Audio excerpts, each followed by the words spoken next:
For his statement, and I now give the floor to the representative of the Russian Federation. Уважаемый господин Людриан, Distinguished Mr. Le Drian, we welcome the Prime Minister of Mali, Soumeilou Maïga, to today's meeting. We thank the Secretary General of the United Nations, Antonio Guterres, for his briefing.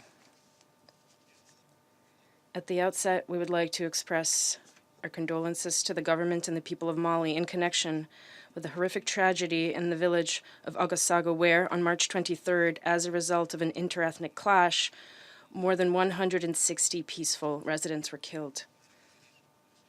We wish a speedy recovery to all those wounded, and we hope that those responsible for the events will be found and held accountable.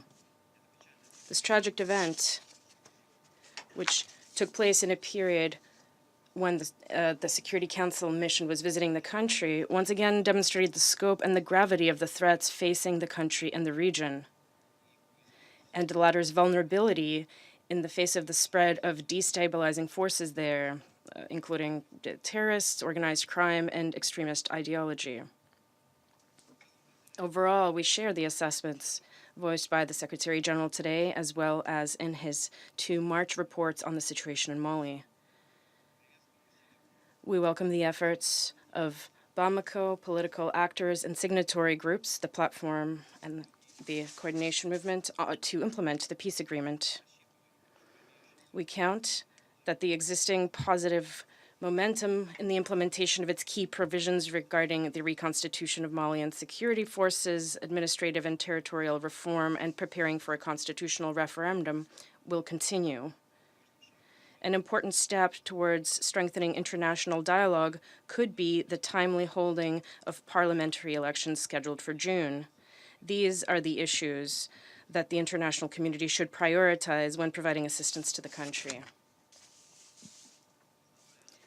While recognizing the undoubtable positive developments in the Malian peace process, we also cannot fail to note other regrettably less encouraging trends. In a context where the state does not control large swaths of the country, it should come as no surprise that those territories become ideal breeding grounds for deploying radical activities. We note that in recent months, the number of terrorist attacks aimed both at military and civilian targets has increased.